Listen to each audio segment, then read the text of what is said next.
చంద్రబాబు నాయుడు గారు నిన్న ఒక మీడియా సమావేశం పెట్టి పవర్ పాయింట్ ప్రజెంటేషన్ ఇచ్చిండు. జీఎస్డీపీ గ్రోత్ రేట్‌కి సంబంధించి ప్రతి క్వార్టర్‌కి ఒకసారి మీటింగ్ పెట్టి చెప్తుండు.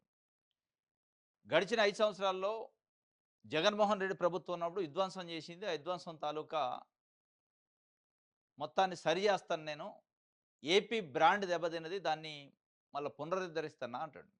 దాంట్లో భాగంగా నేను చెప్పిండు. ఆయన ఏపీ బ్రాండ్‌ను పునరుద్ధరించాం. జీఎస్డీపీ వృద్ధి 11.28% మీడియాతో సీఎం చంద్రబాబు అని చెప్తుండు. ఇక్కడేమైనా పునరుద్ధరించడం అని చెప్తుంటే కింద communist party polit bureau member BV రాఘవులు గారు నిన్న ప్రెస్ కాన్ఫరెన్స్ పెట్టిండు. ఆయన చెప్తుండు నీది కబుర్లు ఎక్కువైనయి తప్ప కార్యాచరణ తక్కువుంది నీ కాడ. అంటే మాటలున్నాయి గానీ పని లేదు. ఇది వాస్తవం అనేది ఆయన చెప్తుండు. కూటమి ప్రభుత్వం అధికారంలోకి వచ్చిన తర్వాత దాదాపు ఇప్పుడు 20 నెలలు దాటిపోతుంది. మాటలు కోటలు దాటుతున్నాయి. చేతలు గలం దాటట్లే. ఇది అన్ని అంశాల్లో కనపడుతుంది. అమరావతి విషయం కావచ్చు, పోలవరం విషయం కావచ్చు, విశాఖ స్టీల్ ఫ్యాక్టరీ ప్రైవేటీకరణ కావచ్చు, రైతులను ఆదుకునే దాంట్లో కావచ్చు, పెట్టుబడిదారులు తీసుకొచ్చి పెట్టుబడిదారులు పెట్టుబడి పెట్టించే వ్యవహారంలో కావచ్చు, అన్నిట్లో మాటలకి, చేతలకి పొంతన లేని పని. దానికి సంబంధించి నేను బ్రాండ్‌ని పునరుద్ధరించడం అని చెప్తుంటే, లేదు లేదు నీది మాటలు తప్ప కబుర్లు ఎక్కువైనయి, కార్యాచరణ తక్కువ, రాష్ట్రానికి పెట్టుబడుల ప్రవాహం ప్రచారంపై బీవీ రాఘవులు ఉక్కు ప్రతిష్టను దిగజార్చి వదిలించుకునే కుట్రలు సాగనేవు. పాలకవర్గ విధానాల ఫలితమే విమానయాన సంక్షోభం. రాష్ట్రం పారిశ్రామికంగా శరవేగంగా ముందుకెళ్తుందని లక్షల కోట్ల రూపాయల పెట్టుబడులు, లక్షల ఉద్యోగాలు వస్తున్నాయని చంద్రబాబు ప్రభుత్వం కబుర్లు ఎక్కువగా చెప్పి అందుకు తగ్గట్లుగా కార్యాచరణ లేకుండా వ్యవహరిస్తుందని సిపిఎం పొలిట్ బ్యూరో సభ్యులు బీవీ రాఘవులు అన్నారు.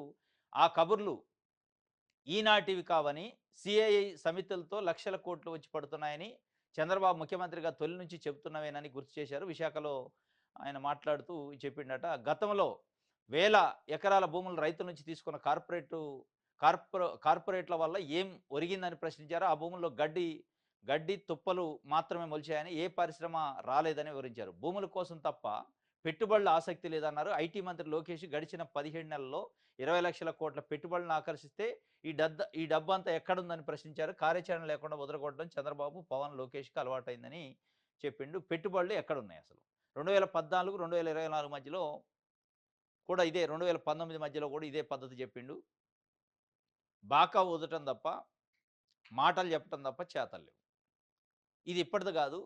ఈ ఈ సిఐ సదస్సులు కావచ్చు, దావోస్ సదస్సులు కావచ్చు, పెట్టుబడిదారులతో సమావేశాలు కావచ్చు, బిజినెస్ సమితులు కావచ్చు, ఈ చంద్రబాబు నాయుడు గారు 1995లో ముఖ్యమంత్రి అయిన దగ్గర నుంచి ప్రతిసారి అధికారంలోకి వస్తే ఇవే ఉంటాయి. రైతుల గురించి, మహిళల గురించి, నిరుద్యోగుల గురించి, ఉద్యోగుల గురించి, యువత గురించి, ఉపాధి గురించి మాట్లాడడు. కేవలం పెట్టుబడిదారులు, పెట్టుబడిదారులు, పెట్టుబడిదారులు. దీనికి సంబంధించి బీవీ రాఘవులు సూటిగా చెప్పిండు. నీ నీ కబుర్లు ఎక్కువైనయి తప్ప పని లేదు అని చెప్పి. ఇది వాస్తవానికి చూస్తే కూడా అదే అనిపిస్తుంది. లోకేష్ గారు నిన్న చెప్పిండు 20 లక్షల కోట్ల పెట్టుబడులట 17 నెలల్లో. ఫారెన్ పోయి చెప్తుండు. 16 లక్షల ఉద్యోగాలు వచ్చినాయట. మరి ఎక్కడున్నాయి ఏంది యువత ఉద్యోగాలు లేక, ఉపాధి లేక రోడ్ల మీద తిరుగుతుండ్రు. ఈయన 16 లక్షల ఉద్యోగాలు వచ్చినాయి అంటుండు. అసలు నాకు తెలిసి ఆంధ్రప్రదేశ్‌లో 16 లక్షల ఉద్యోగాలు గిట్ల గ్రౌండింగ్ అయితే ఇక నిరుద్యోగిత ఉండదు. 5 సంవత్సరాల్లో 20 లక్షల ఉద్యోగాలు భర్తీ చేస్తాం అని చెప్పారు. 20 లక్షల ఉద్యోగాలు భర్తీ చేస్తే ఇక నిరుద్యోగం అనేది ఉండదు రాష్ట్రంలో. ఇప్పటికే 16 లక్షల ఉద్యోగాలు 17 నెలల్లో భర్తీ చేస్తే అంటే దాదాపు నెలకు 1,00,000 ఉద్యోగాలు వచ్చినట్టే. ఈ మిగతా రిమైనింగు దాదాపు 3 ½ ఇయర్స్ ఉంటది. దీంట్లో ఇంకొక 16 లక్షలు అయితే ఈజీగా వస్తాయి కదా! మొత్తం 30 లక్షల నిరుద్యోగులు ఉన్నారనేది వాళ్ళ లెక్క ఆంధ్రప్రదేశ్‌లో. ఇంకెక్కడది నిరుద్యోగం? కానీ చెప్పేది అది ఉంది గానీ చేసేది వేరే ఉంది. ఉత్త అబద్ధాలు. 20 లక్షలు కోట్లొచ్చింది లేదు. 16 లక్షల ఉద్యోగాలొచ్చింది లేదు. వస్తాయనే ఆశ లేదు. అయిపోయింది మేము బ్రాండ్‌ని సెట్ చేసినాం అంటాడు చంద్రబాబు నాయుడు గారు.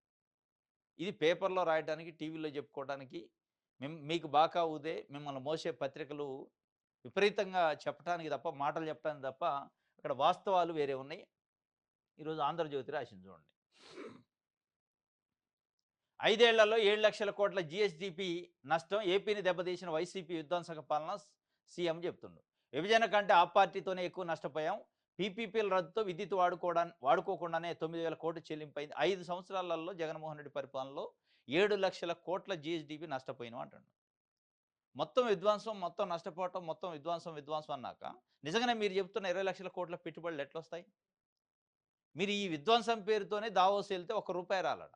విమానం ఛార్జీలు దండగయినయి.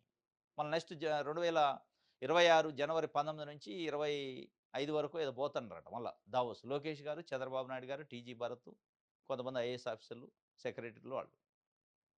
లాస్ట్ టైమ్ వెళ్లారు. లాస్ట్ టైమ్ వెళ్తే విమానం కిరాయిలు దండగయినయి. ఒక ₹1,00,000 కూడా పెట్టుబడి రాలే. మళ్ళా ఎళ్తారట. దావోస్‌లో వీళ్ళ మొఖం చూసినోడు లేడు.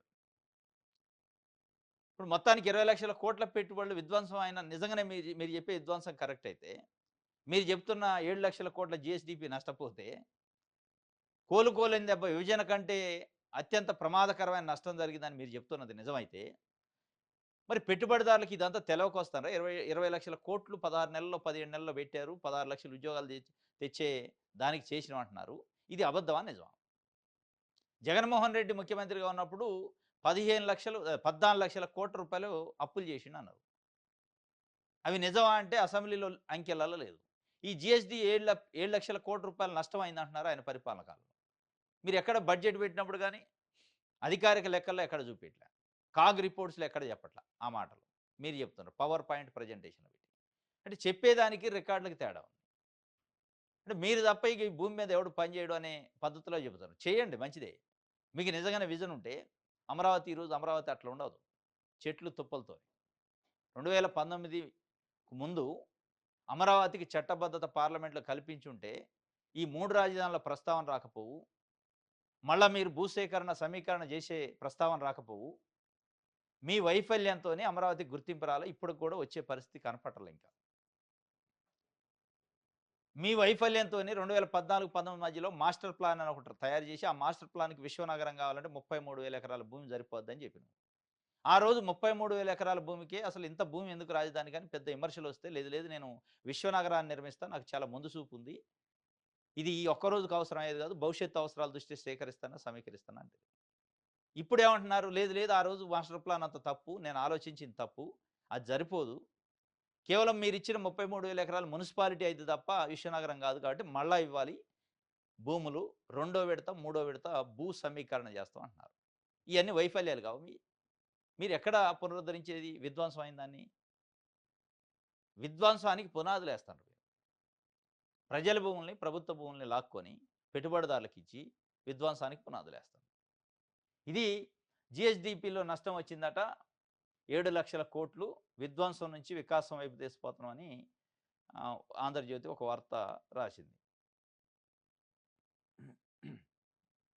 రైట్. సాక్షి చూద్దాం. సాయం మరిచి వెన్ను విరిచి ధాన్యంలో దళారులదే రాజ్యం. వడ్ల కొనుగోళ్లలో చంద్రబాబు సర్కారు దారుణ వైఫల్యం. దళారుల చేతిలోకి ఆర్బీకేలు, సొసైటీల వ్యవస్థ. పంట ఎంత బాగున్నా ధరధాన్యంలో అడ్డగోలుగా కోతలు. 75 కిలోల బస్తాకి ఏకంగా 400 వరకు తగ్గింపు. ఎకరానికి 6,000-7,000 నష్టపోతున్న అన్నదాతలు. పంటలన్నీ కొనలేము. వరి మనమే తింటలే. ప్రభుత్వం కొని ఏం చేస్తుంది అని సీఎం చంద్రబాబు నాయుడు గారు చెప్తుండు.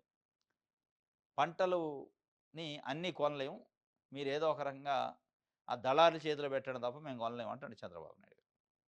మీరు మీరు చెప్పింది ఏంది? సాయం చేస్తాం, ప్రోత్సాహకాలు ఇస్తాం అని చెప్పారు. రాయితీలు ఇస్తాం అన్నారు. రాయితీలు లేవు, మన్ను లేవు, ప్రోత్సాహకాలు లేదు. వాళ్ళ నడ్డి విరిచారు అన్నదాతలు. ఈరోజు ధాన్యం కొనుగోలులో దళారులదే రాజ్యమైంది. దళారులు ఏ రేటు ఫిక్స్ చేస్తే ఆ రేటుకే ధాన్యం అమ్ముకోవాల్సిన పరిస్థితి రైతులొచ్చింది. వీళ్ళు పదే పదే కూటమి ప్రభుత్వం అధికారంలోకి వచ్చిన తర్వాత మేము రాష్ట్రం విధ్వంసం నుంచి వికాసం వైపు అంటారు. మాకు విజన్ ఉంది. మాకు చాలా విజన్ ఉందంటారు.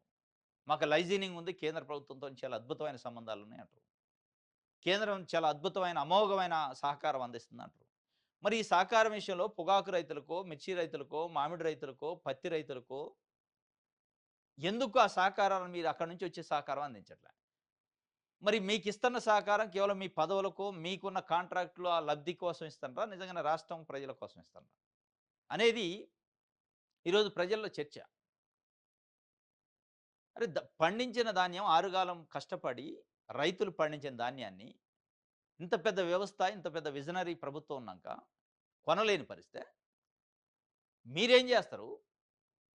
రైతు పండించిన ధాన్యాన్నే కొని వాళ్ళకి మార్కెట్ ఇయ్యలేనోళ్ళు మీరు పెట్టుబడులు తెస్తాం, జీఎస్‌డీపీలు పెంచుతాం అంటే ఎవరు నమ్మాలి? ఎందుకు నమ్మాలా? ఇది ఎక్కడ ఎక్కడ పరిపాలన? ఇది వాస్తవం అనమాట. మీరు అమరావతిని నిర్మించలేరు, పోలవరాన్ని నిర్మించలేదు. కనీసం పండించిన రైతులకి ధాన్యానికి సరైన ధరిచ్చి కొనే పరిస్థితి లేనప్పుడు మీ విజన్ ఎక్కడ? మీ విధ్వంసం ఏంది? మీ వికాసం ఏంటి? ఏది విధ్వంసం? ఏది వికాసం? పీపీపీలు రద్దు చేసి జగన్మోహన్ రెడ్డి గారు 9,000 కోట్ల రూపాయలు వృధా చేసిండట. పీపీపీలు అంటే ఏంది? ప్రైవేట్ వాళ్ళకి